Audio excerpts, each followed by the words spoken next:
Muy buenas tardes, profesor Antonio Ramírez, profesor Álvaro García, participantes. Bienvenidos a este primer foro de un ciclo de foros sobre temas de la industria petrolera y del gas que ha organizado la Universidad Católica Andrés Bello conjuntamente con el Instituto de Estudios Jurídicos Román José Duque Corredor, a quien dedicamos este ciclo de foros, y la Asociación Venezolana de Derecho Tributario.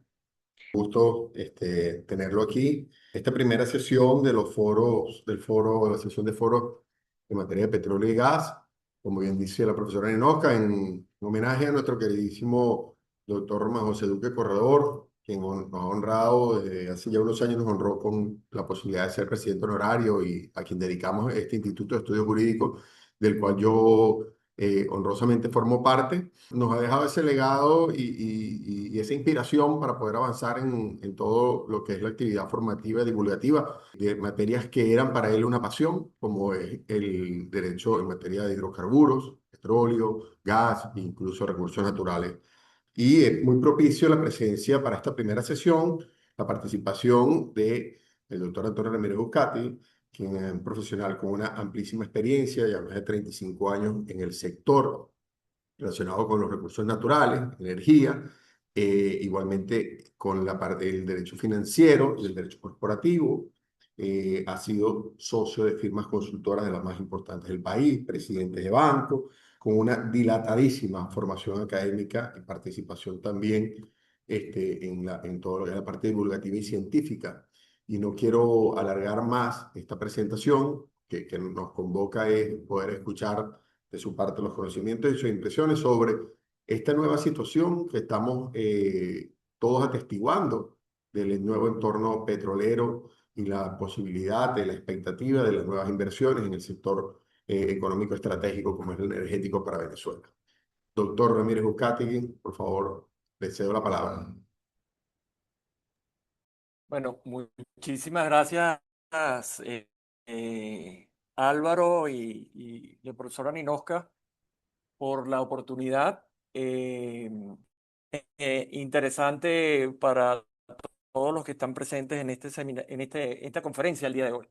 Además, muy entusiasmados con el proyecto de un posgrado de Derecho de Petróleo y Gas en la Católica, del cual hemos estado apoyando Álvaro, Juan Corodi, José Rafael Bermúdez, mi persona con César Carballo y la profesora Ninosca para ver si esto sale a la luz pública.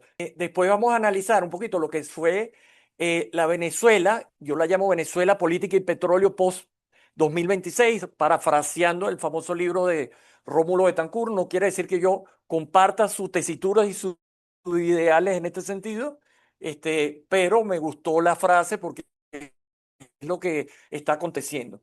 Luego sí, entramos en lo que es la reforma como tal y lo que son las licencias, porque aquí hay un tema importantísimo.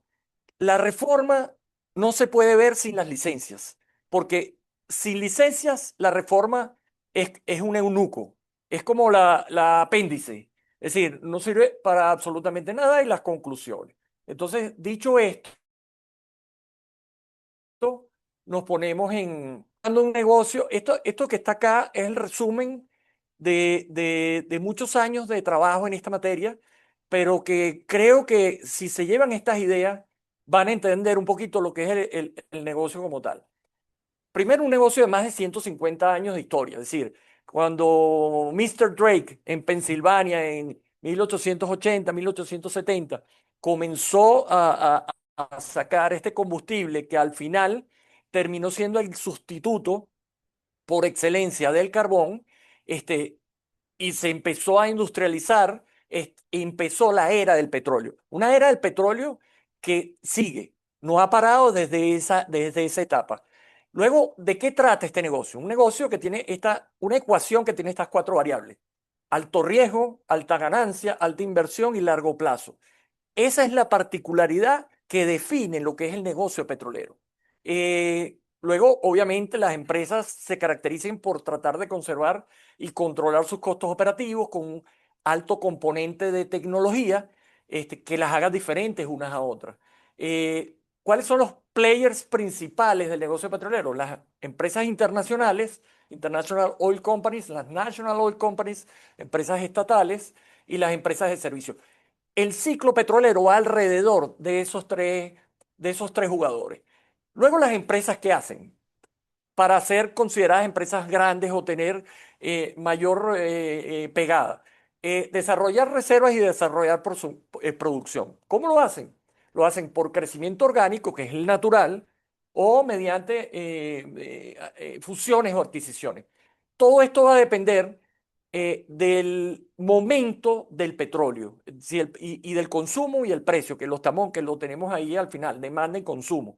Si los precios están altos, normalmente tú tienes un crecimiento orgánico porque tienes la suficiente oportunidad de invertir, de explorar y tomar esos riesgos que estamos hablando para eventualmente tener una larga ganancia a largo plazo y aportar esa inversión. Si los precios están bajos, normalmente el crecimiento de las empresas multinacionales viene por vía de fusiones o adquisiciones. Cuando el precio está llegó a estar en el año 2000 en 7, 8, 9, 10 barriles por dólar y empezaron las grandes fusiones. Una que yo viví en lo personal fue la de Repsol con YPF, la Argentina.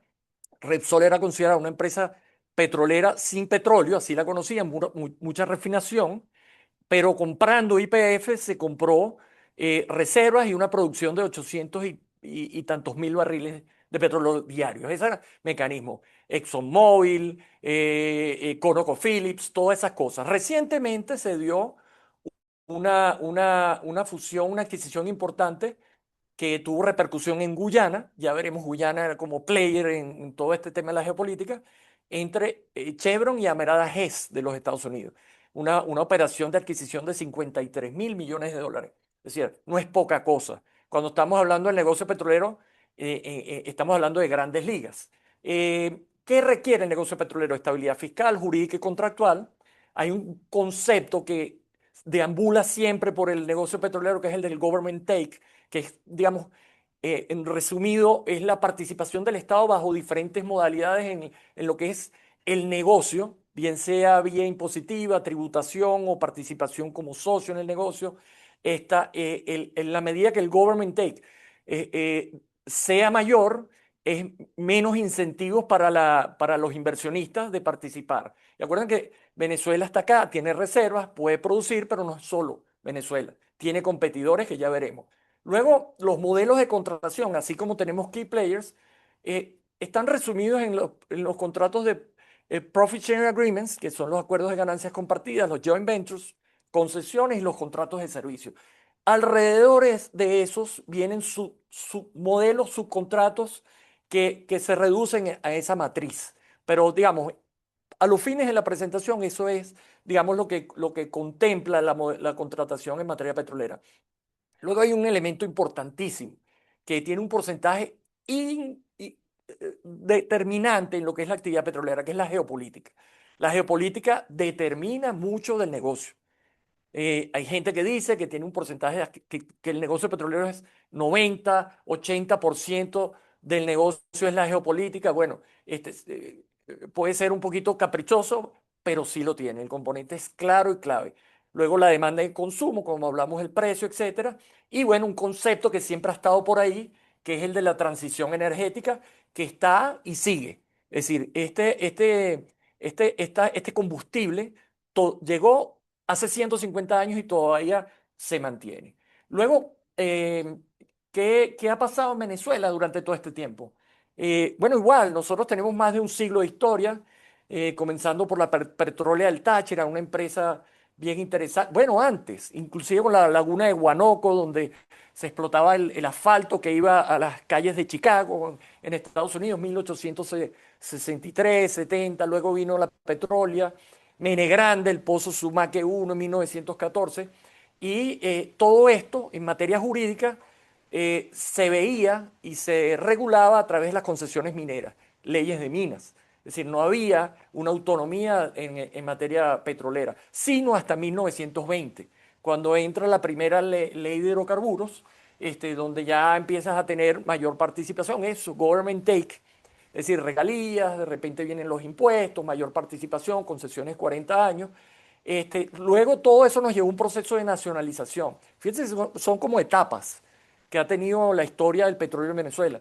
Esta nacionalización viene con la OPEP, 1960, los países productores empiezan como a entender que tienen un activo que pueden producir ellos y tener un contrapeso a las empresas multinacionales más importantes, las denominadas Seven Sisters en su momento.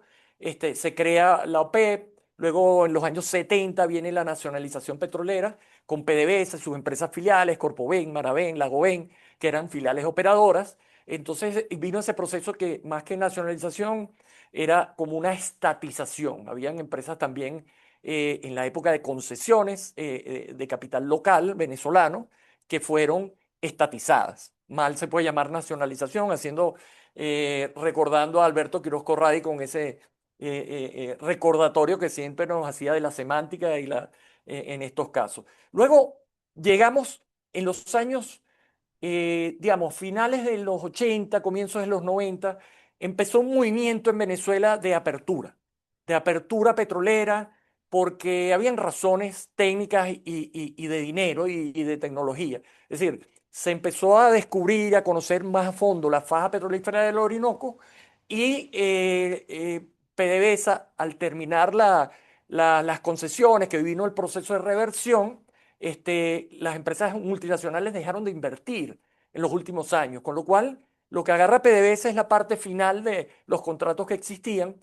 El arranque implicaba, oye, personal, dinero, tecnología nueva, y después de unos 10, 15 años, PDVSA dice, bueno, vamos a pensar en que vuelvan las empresas extranjeras a ayudarnos con ciertos negocios donde nosotros no queremos compartir con ellos la participación.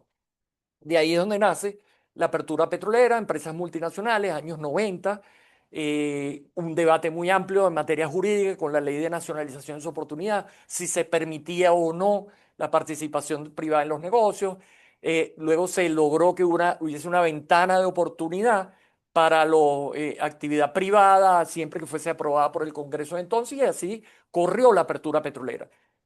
Fantástica etapa en Venezuela, donde nosotros teníamos desde convenios de asociación estratégica en la faja del Orinoco hasta convenios operativos, primera, segunda, tercera ronda, convenios de ganancias compartidas, un poco lo que les dije anteriormente en relación a la forma contractual clásica de la industria petrolera, toda la teníamos aquí en Venezuela. Y la tuvimos por un tiempo largo, importante, vinieron todas las empresas que ustedes se puedan imaginar a Venezuela, de todas partes del mundo, pero llegó una etapa que yo digo bastante complicada, que se llamó la plena soberanía petrolera. ¿Qué pasó en los años 2006, 2007? Hubo un proceso de migración de todos esos convenios que había con entidades privadas, y se pasó a la figura de empresas mixtas, con todo un cuerpo normativo que se creó al efecto, y que empezó a limitar la participación privada, dándole un mayor valor a la empresa estatal. Fíjense ustedes, cuando hablamos del negocio, decíamos que había ciertas cosas del antagonismo entre las empresas nacionales y las empresas multinacionales, los estados productores, etcétera. Bueno, esto es típico ejemplo. Cuando el precio del petróleo sube, el Estado productor empieza a considerar que tiene el grip para establecer las condiciones. Y eso es lo que ocurrió con este proceso de plena soberanía petrolera. Petróleo a 120, 110, entonces el Estado venezolano decidió echar para atrás, por una decisión política, todo un negocio, un proceso que se había montado, y que nos llevó a una etapa de plena soberanía petrolera que, con el pasar de los años, no mucho, una década y tal, empezó a resquebrajarse. Y se asomaba que se podía resquebrajar porque al final del día depende del precio del petróleo. El precio del petróleo bajó de 120, 110 a 100, 80, 90, y ya no era tan conveniente para las empresas, aparte de todo lo que significó desde el punto de vista del derecho internacional de inversiones, todo ese proceso que se dio con la migración, donde empresas demandaron ante arbitrajes internacionales. Ya veremos que Venezuela salió del CIADI, que es el tratado mediante el cual se solucionaban los problemas de inversión entre países. Fue bastante resquebrajado el tema marca país en ese momento. ¿Por qué? Porque cambiaste las reglas de juego y el camino dependía de ese precio del petróleo. Bueno, tan es así que comenzó un proceso de reapertura petrolera años 2019, 2020, un poco justificado por el tema de las sanciones y las licencias de la OFAC, de la Oficina del Tesoro de los Estados Unidos, y que se crearon alianzas integrales de servicio, contratos de participación productiva, CPP, muy famosos, y en base a la ley antibloqueo se fue llevando a lo que fue el preludio de lo que es hoy la reforma de la ley orgánica de hidrocarburos. Entonces, sin más, pudiéramos decir que esta es la Venezuela en el negocio petrolero. Esto que les acabo de resumir rápidamente. ¿Por qué? Porque Venezuela tiene esta historia. Es decir, nosotros estamos desde 1936 en estos temas, y donde, bueno, vienen las empresas internacionales a tratar de buscar cómo producir petróleo, porque el petróleo es por excelencia el combustible en el mundo y lo sigue siendo, a pesar de esa transición que se pretende, pero que es materia de otra oportunidad que uno puede hablar, pero esto sigue y llegó para quedarse.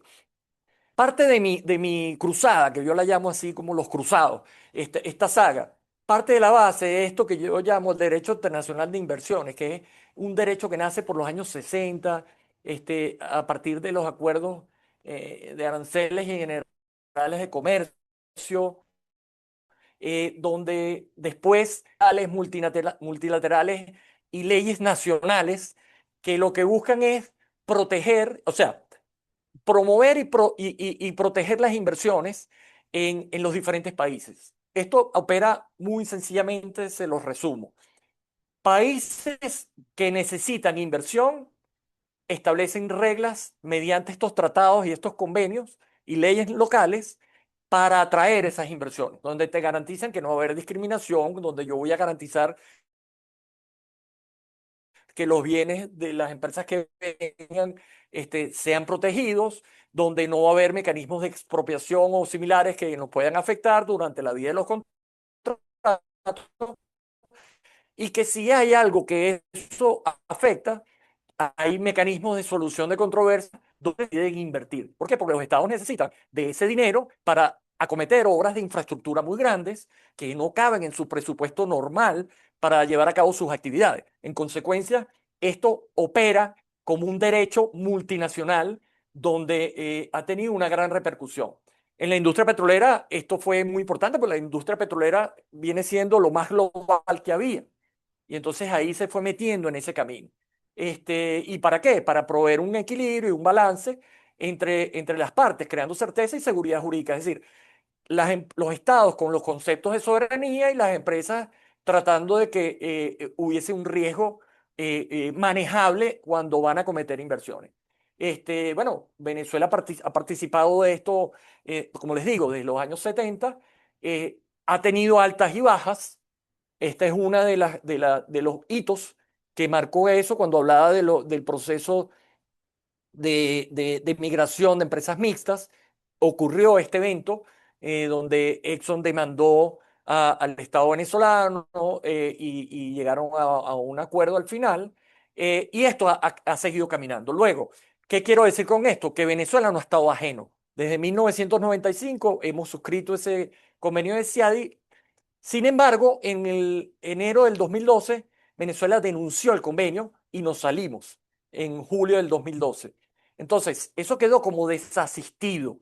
Teníamos los convenios bilaterales, pero no teníamos el mecanismo de solución de controversias del CIADI. Entonces, al final del día estás dando un mensaje un poco extraño ahí. Se siguieron creando y firmando convenios bilaterales de protección y promoción de inversiones. El último se firmó el año pasado con China, donde la forma de resolver las controversias pues es diferente a la que se conocía en otrora. También se firmaron con Bielorrusia, con Colombia en el 2023, a propósito de que comenzaron las actividades comerciales en ese momento. Entonces, esto es una normativa que es muy importante. Venezuela ha suscrito más de 27 tratados, ha habido un desarrollo legislativo interno desde el 99 hasta el 2020, desde la ley de promoción y protección de protección de inversiones, el reglamento, y como les digo, hasta el 2020, porque la ley antibloqueo y leyes similares hacen referencia a estas cosas. Pero ¿qué pasa? Que al final del día hay un concepto que es muy importante, que es el concepto de la marca país. Entonces, tú puedes tener la normativa que tú quieras, los tratados que tú quieras, pero si cuando te toca poner a prueba esa situación mediante laudos y arbitrajes y los laudos resultas perdidoso y no pagas, entonces ya te ves afectado como marca país. Venezuela debe unos 7 billones aproximadamente, cifra hasta el 2024, de 15 laudos que no fueron satisfechos.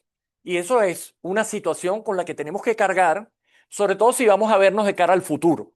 Es decir, esta es una situación que existe y está ahí. Hemos tenido en los últimos 40 años más de 60 casos. Estos son los que están impagos, otros están en negociaciones, pero digamos, los últimos 15 años han sido lo más complicado. Eh, todo esto, ¿por qué? O sea, ¿por qué esta secuencia del negocio, del país en el negocio petrolero, del derecho internacional de inversiones, cómo se nota, cómo se ve? Eh, Porque, bueno, tenemos esa producción petrolera y esas reservas petroleras que aquí están. Cifras del 2023, Venezuela 303 billones de barriles, comparado con el resto de países. Estados Unidos 74, Kuwait 102, Rusia 80. O sea, por lejos, Venezuela tiene las mayores reservas del mundo. Mucho por la faja, mucho petróleo que no es liviano, lo que tú quieras, pero ahí está, y tiene un valor. Y tiene un valor ahorita potencial cuando está debajo de la tierra, pero tiene ya en vida propia cuando lo sacas y lo produces. Que ahí es donde está el problema. Ahí es donde está el problema, en la producción. Fíjense esta comparativa de Venezuela en producción comparado con otros países.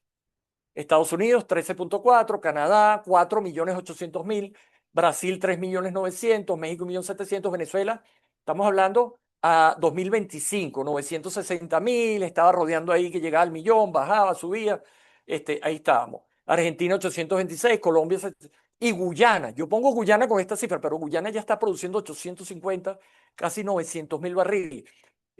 Hay expectativas de que Guyana esté produciendo para el 2027 1.700.000 barriles aproximadamente. O sea, empiezan a haber competidores. Entonces, si todo lo que dijimos anteriormente, tienes conocimiento del petróleo, tienes 100 años de historia o más, pero en la normativa te vas quedando corto, no proteges tu marca país, ¿a dónde van las inversiones? Aquí se los pongo. Las inversiones van a donde tú tienes certeza, estabilidad, seguridad jurídica. ¿Por qué? Porque el negocio petrolero, como habíamos hablado, es a largo plazo, grandes ganancias, hay riesgo, pero también esperas que haya una seguridad y una estabilidad jurídica.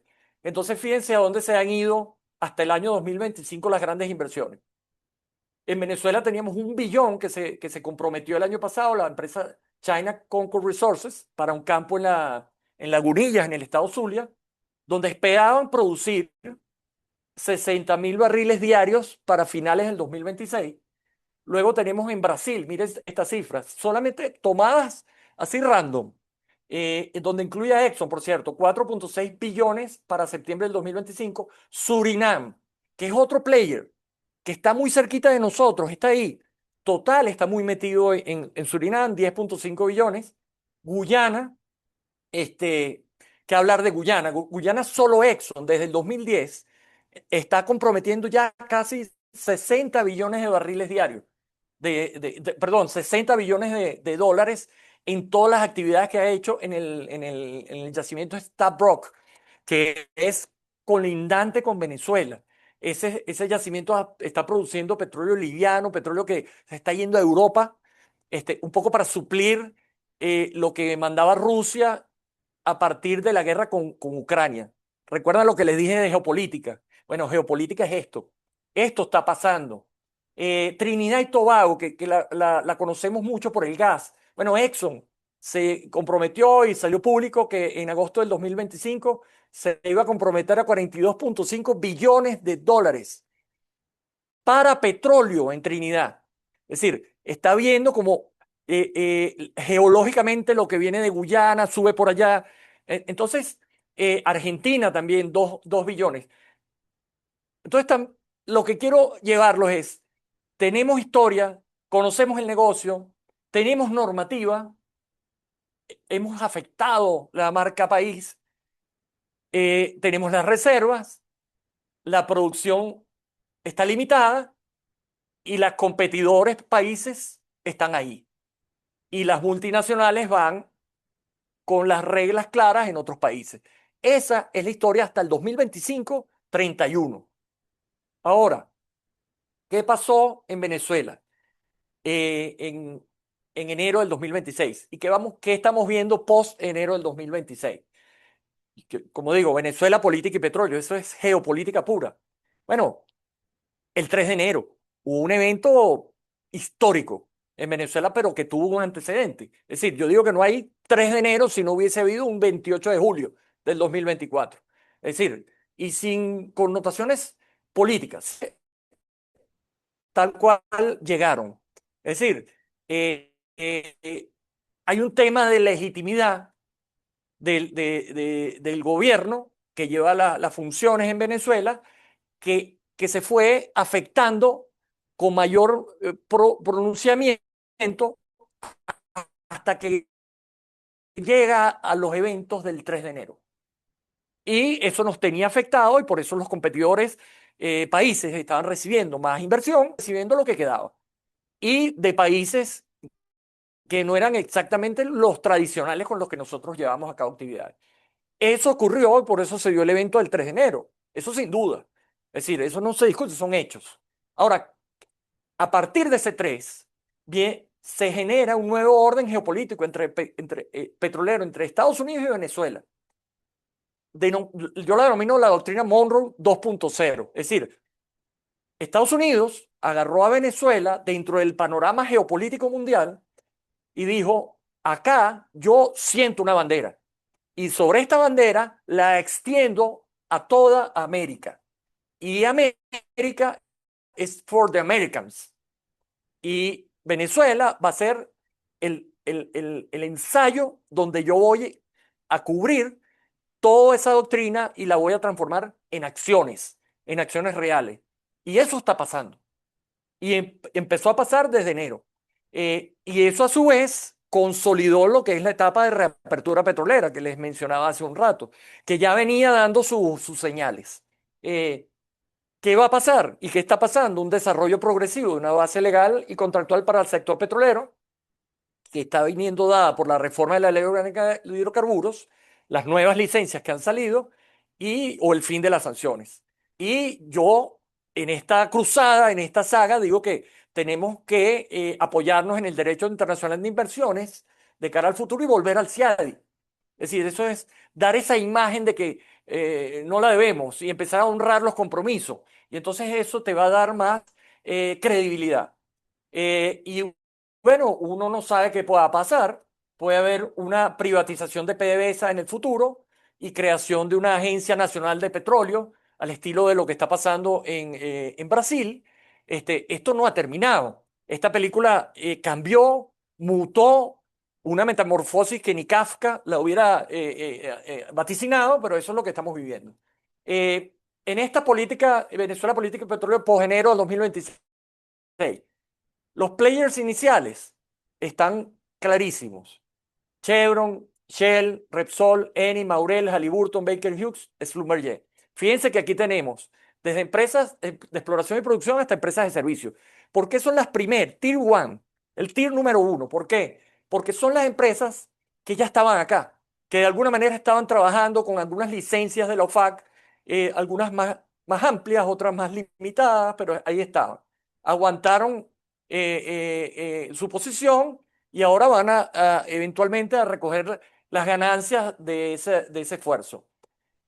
Luego, ¿qué ocurrió? Un elemento interesantísimo.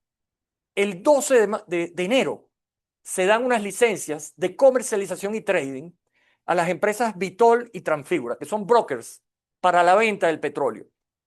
Geopolítica, de nuevo, la geopolítica mandando en el petróleo. ¿Qué pasó? Sobre Venezuela hubo como una suerte de operación tenaza. Nos tenían cercados. Y eso en geopolítica es una técnica. Los países van atenazándose unos con otros para ver quién tiene el que tiene más fuerza, el que tiene menos fuerza, donde tú generas alianzas para que eso no suceda. Bueno, nosotros estábamos completamente atenazados. No había para dónde salir, ni los buques fantasmas. Bueno, ¿qué pasó? Que Estados Unidos, a través de la OFAC, le dio una licencia a estas empresas y estas licencias les permiten a ellos ahora comercializar el petróleo venezolano, pero con control y autorización del Departamento del Tesoro, bajo un esquema que más adelante vamos a conversar. Pero esto es un elemento fundamental que ocurrió los primeros días de enero. Luego yo analizo y veo, bueno, otros players potenciales que puede haber en este mundo nuevo del petróleo que llegó para quedarse. Lo que no sabemos, hay cierta incertidumbre de cara al futuro de ciertas cosas, pero llegó para quedarse. ¿Quiénes van a venir? Empresas petroleras independientes de Estados Unidos. Y hago un paréntesis. Hace un rato les mencioné todas las inversiones que ha hecho Exxon en Latinoamérica. Y cuando se para Exxon en la reunión en la Casa Blanca, que fue el presidente de Exxon y dijo, bueno, déjame ver cómo voy a Venezuela, porque yo tengo una situación donde hubo un conflicto. También tienen inversiones en otras partes. Entonces no son empresas que necesariamente van a venir en lo inmediato, porque tienen que analizar bien muchas de las cosas que hablamos, de la marca país, certeza, seguridad jurídica y todas estas cosas. Entonces, ¿quiénes son los potenciales? Las empresas independientes de Estados Unidos. Empresas independientes son las que hacen exploración y producción, empresas medianas, pequeñas, que están en Texas, New Mexico, todo Estados Unidos, y que, bueno, tienen relación con el gobierno de Trump y seguramente se comprometen, siguen recambiando. También los fondos, los private equity funds que ya se habían asociado con empresas mixtas que ya existían, pero que están esperando licencias de la OFAC. Entonces ellos estaban ahí esperando y lo que necesitan es autorización de Estados Unidos. Esos van a venir y se van a mover. Luego, empresas locales que también tenían CPP, los contratos de participación productiva suscritos en base a la ley de antibloqueo. Esos ya existían. Pero, ¿qué pasa? Que esos estaban atascados porque no tenían la licencia OFAC individual que les permitiera avanzar y no temían que las sanciones por el no cumplimiento de las licencias los afectaran. Player futuro, Conoco, Exxon, todas las grandes, yo los veo por ahí. Ahora, esta enero de 2026 trae otras cosas. ¿Qué va a pasar con el Fondo Monetario? ¿Qué va a pasar con el Banco Mundial? Que esto suceda requiere seguridad, elecciones, garantías jurídicas y contractuales sólidas. ¿Y qué puede pasar? Estos son conjeturas. ¿Qué puede pasar con Guyana y el Esequibo? Puede abrirse un nuevo capítulo, porque ahora la relación es otra. Es decir, a Exxon como grandes players en Guyana, pero tenemos un territorio todavía en reclamación, que es donde hay mucho petróleo. ¿Qué se puede solucionar con eso? Quién sabe si se agarra y si se divide entre dos y hay una guerra menos que se le pone y se le atribuye a Trump. Todas esas cosas pueden pasar. Esto es simple elucubración mía. Pero esto está por definirse. Y para todo lo que es elecciones, garantías jurídicas, contractuales sólidas y seguridad, no podemos en materia geopolítica obviar un posible conflicto bélico de Estados Unidos con Irán y sus consecuencias. ¿Por qué? Porque la participación de Estados Unidos en esa fase de transición de esta Venezuela que mutó a lo que era la Venezuela de diciembre, depende no 100%, depende 1000% de los Estados Unidos. Entonces, si hay una distracción por un conflicto bélico que uno no sabe que pueda comenzar, pero no sabe cómo termina, no sabes los efectos que eso tenga sobre Venezuela. no quiero decir que lo de Venezuela vaya a echar para atrás, no, ya esto va para adelante. Aquí no hay salida hacia atrás. Lo que no sabemos es cómo va a quedar. Y esa es la incertidumbre que tenemos. Estos son los mapas, esto es donde está Chevron, que es la que más se quedó, con campos en Boscán y otros negocios. Y este es el mapa petrolero de Venezuela, una belleza. Es decir, imagínense lo que eso implica como petróleo y locomotora de la economía. Como decía en su oportunidad en los años 90, estaba yo en Corpoven en esa época, y que comenzó la apertura petrolera, Andrés Sosa Pietri, y mencionaba que esta era la locomotora, la apertura. Bueno, ahora estamos en una reapertura y tenemos que hacernos cargo y responsables de todo este mapa. Es decir, y eso es positivo, porque es positivo para todos los venezolanos, porque no solamente la actividad petrolera inherente o conexa, sino todo lo que va más allá y las actividades posteriores que todo el mundo se beneficia. Este, bueno, muy bien. Esa post-enero nos trajo súbitamente una reforma de la Ley Orgánica de Hidrocarburos. Y súbitamente para algunos, para otros no tanto, porque sabíamos que se estaba cocinando algo por ahí. ¿Cuáles eran los antecedentes? Lo que les decía, la ley antibloqueo, que el que no se la ha leído, yo los llevo a que lo hagan, porque es muy, muy interesante. Cómo llevaba adelante la normativa de esta ley antibloqueo, que también promulgaba la protección y la promoción de las inversiones. Luego, esto con las sanciones OFAC, se crearon estos contratos de participación productiva, las alianzas integrales de servicio, que era el mecanismo a través del cual se estaba pudiendo producir esos 700, 800, 900 mil barriles. Eso es lo que teníamos. Ya se había iniciado una reapertura petrolera.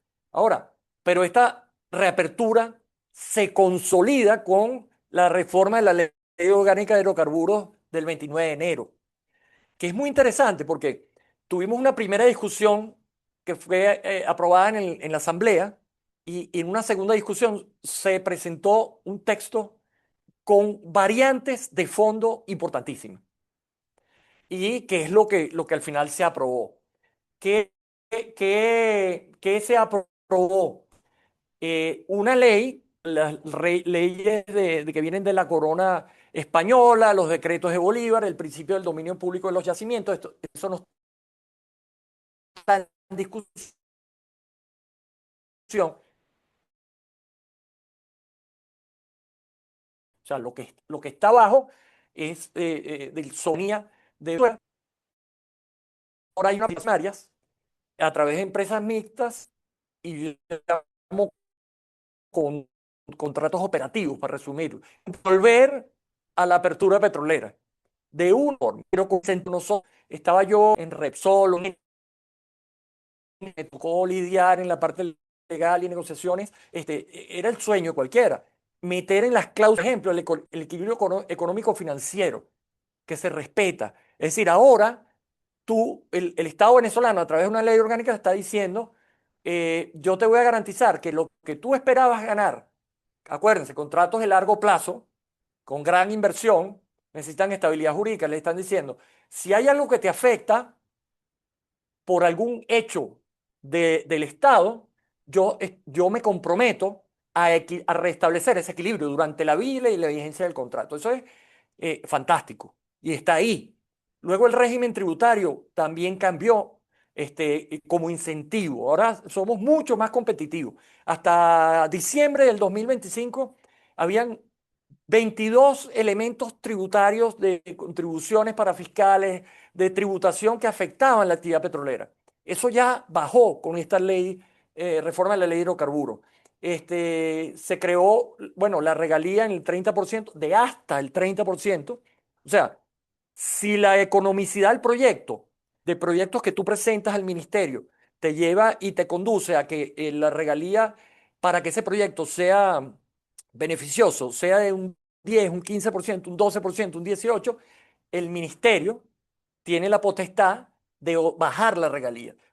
Por cierto, en esta reforma, el papel del ministerio del petróleo es fundamental. Es decir, aquí las empresas mixtas y estos convenios ya no van a la aprobación de la Asamblea.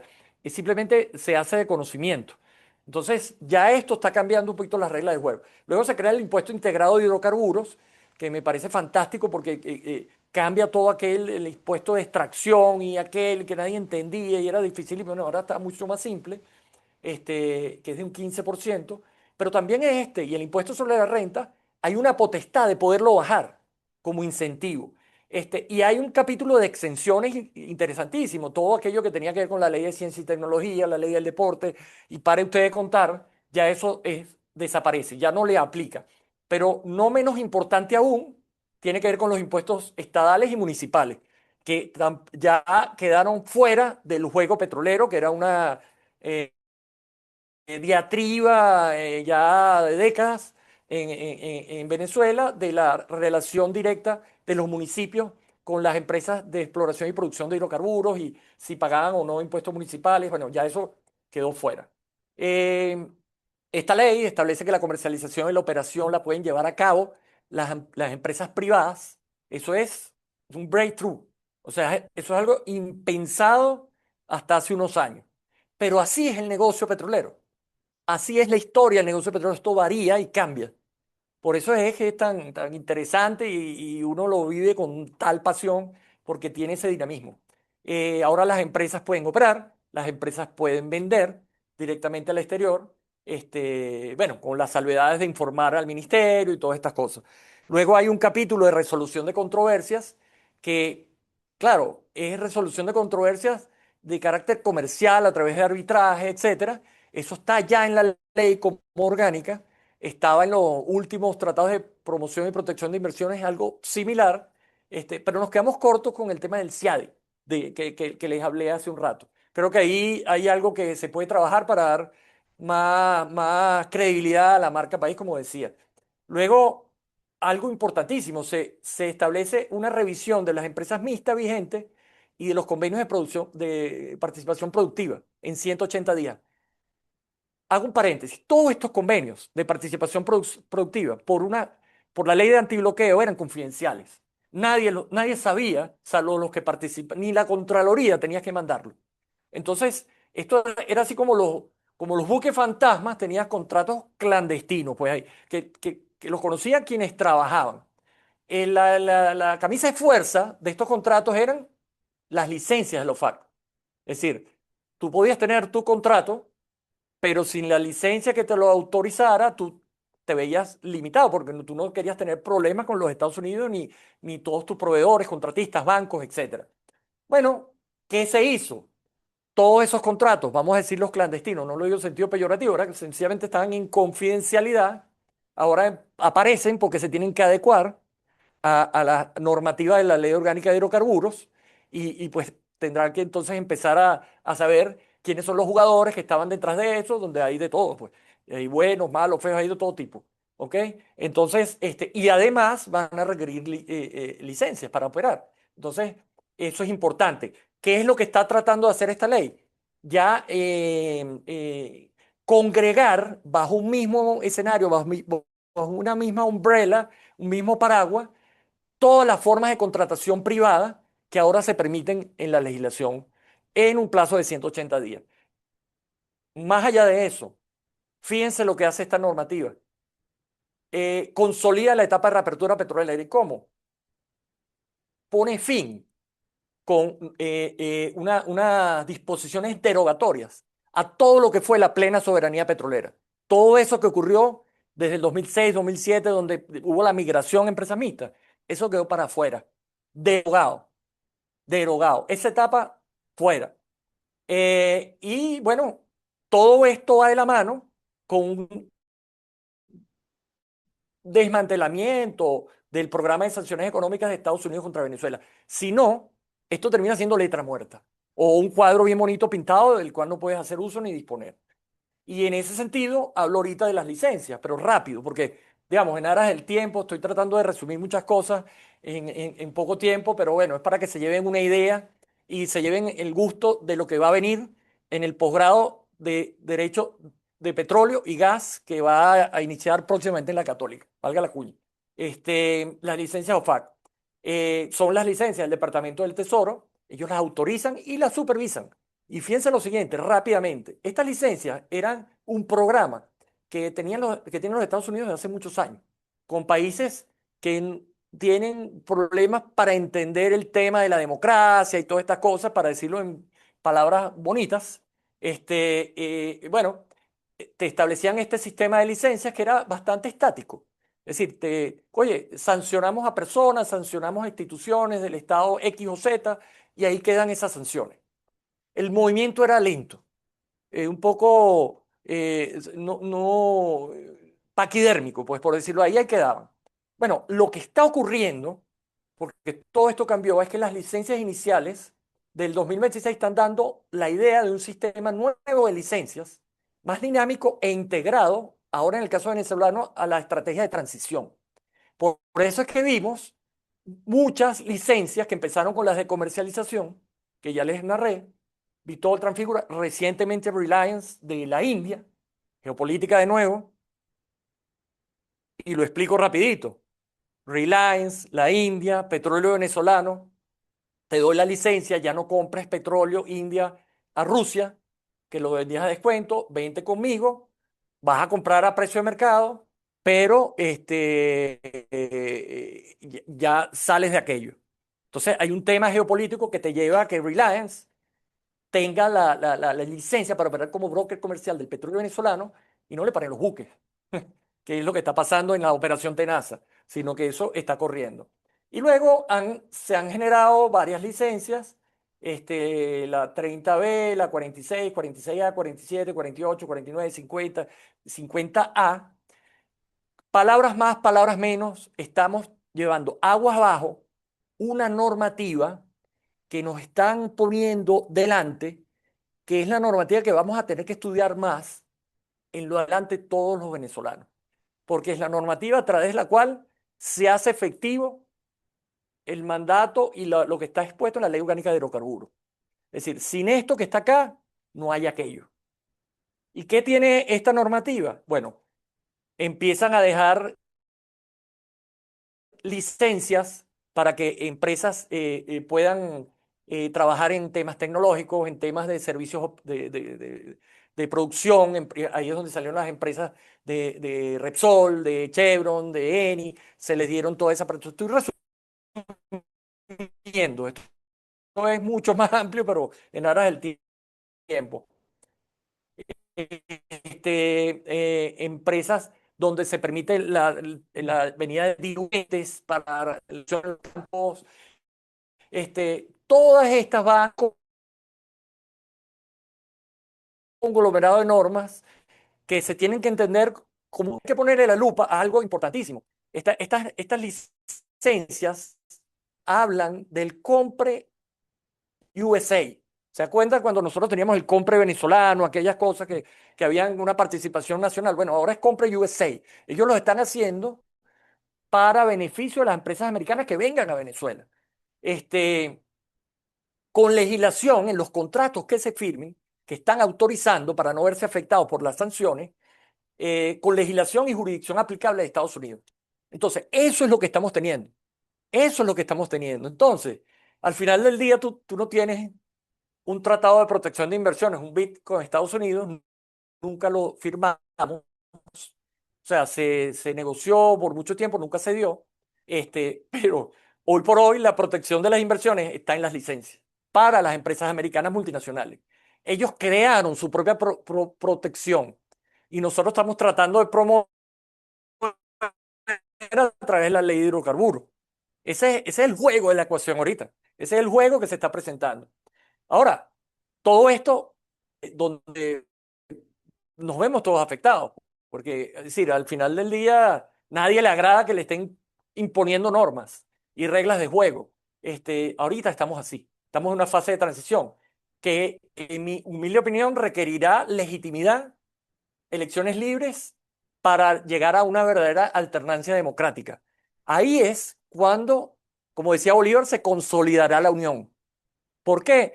Porque es cuando nosotros podemos rescatar nuestra soberanía, que ahorita está seriamente cuestionada por la forma como se están implementando post enero del 2026, esta reapertura petrolera. Económicamente hay un movimiento, políticamente hay otro, van paralelos, se entrecruzan, llegan, no llegan. Dios quiera que se entrecrucen y podamos tener esa legitimidad y esas elecciones y que gane quien gane. Libres, democráticas, transparentes, y el que gane, seguimos para adelante. Los que votamos a ganador y ganamos, pues magnífico. Los que votamos y perdimos, lo reconocemos y esperamos el próximo turno, alternancia. Una democracia real donde se reinstitucionaliza el país y en consecuencia que ganamos credibilidad. Vuelvo con lo de la marca país. Mi conclusión, un poco de todo lo anterior, es que el derecho internacional de inversiones más la marca país bien protegida, más el potencial de reservas por el aumento de producción nos lleva a este resultado, que son inversiones internacionales confiables a largo plazo para el desarrollo estructural del sector petrolero en Venezuela que permitan en definitiva sembrar el petróleo en el país, que es el desideratum de todos. Yo creo que si hace una encuesta, el 100% estaría conteste y de acuerdo de que este sería un buen deseo para este porvenir de Venezuela. Con esto concluyo. Muchísimas gracias. Mi pregunta va dirigida a, dada tu experiencia y tus orígenes en la industria petrolera, ¿cómo ves tú a PDVSA en todo esto? ¿Cómo lo ves al futuro? ¿Cómo lo ves dentro de un año aproximadamente? Hemos discutido y hemos conversado muchos en este tema y bueno, yo te adelanto, lo que conversamos es que la vemos muy pequeña y que vemos un rol más protagónico del Ministerio del Ambiente, perdón, del Ministerio de Energía y Petróleo, pero me gustaría escuchar tu opinión en relación a eso. Sin duda, sin duda. Bueno, hay varios aristas acá. Uno, de acuerdo contigo, es decir, mismo la ley de orgánica de hidrocarburos reformada le da un rol fundamental al ministerio. Es decir, ahí te da luces de cuál podría ser la participación del Estado en el nuevo rol. La participación privada le estás dando prioridad, lo que no era antes. Es decir, aquí volvimos a una época que ni siquiera consideramos. O sea, te puedo decir 1920, es decir, donde la participación privada era la que ejecutaba básicamente todo. Entonces, el rol de PDVSA es de un player más y creo que al final hay otro elemento muy importante, es que PDVSA se tiene que, por ahora sigue teniendo un rol importante porque es el que tiene el control de campos, empresas mixtas, participa en muchas de las empresas mixtas, pero cuando todo esto se va a adecuar, después de eso es que se va a ver hasta dónde va a llegar PDVSA, se va a achicar, va a hacerse más fit, y seguramente pienso yo, como lo decía en la presentación, puede ser un jugador más como lo que es Petrobras en Brasil. Y capaz nosotros vamos a un esquema donde hay una agencia nacional de petróleo, donde en las licitaciones participa Petrobras como un jugador más y se adecua a su core, a lo que considere. Pero eso, mientras las cosas estén como están, porque la dinámica de la geopolítica petrolera varía y el precio puede variar y hay algunas variantes de esta ecuación, de este juego que todavía no están definidos. Pero sí, la veo mucho más pequeña, más limitada, porque hay otro tema, Juan Carlos. La deuda de PDVSA es inconmensurable. Es decir, ya empiezas mal. O sea, ya estás arrancando mal con otros competidores. Y estamos hablando de deuda financiera y deuda comercial. Una deuda comercial que, o sea, esa le debe a muchísima gente, mucho, poquito o más, pero esos son temas que tienes que ir saneando y depurando y entonces el país tiene que evolucionar, tú tienes que producir petróleo, no estás en las capacidades, estás abriendo para que vengan otros, otros serán los que lo hacen y tú cobras como país tus regalías. Si lo hacen contigo como empresa mixta, pues te beneficiarás de la venta del petróleo en el porcentaje que te toca y eventualmente en los dividendos y ahí con ello a empezar a reconstruirte como empresa, sanear tus finanzas y tus deudas comerciales. Todo un tema. Gracias. Agradecer una vez más al profesor Antonio Ramírez Buscategui, de verdad, por su excelente presentación, por ofrecernos el honor de poder dar apertura a este ciclo de foro. Vamos a dar por concluida la sesión y una vez más, profesor, muchísimas gracias por su disertación y por su exposición. Muchísimas gracias a ustedes y bueno, seguimos en contacto. Para mí un honor y en memoria del ilustre Román José Duque Corredor. Muchísimas gracias, que tengan buenas tardes, buenas noches.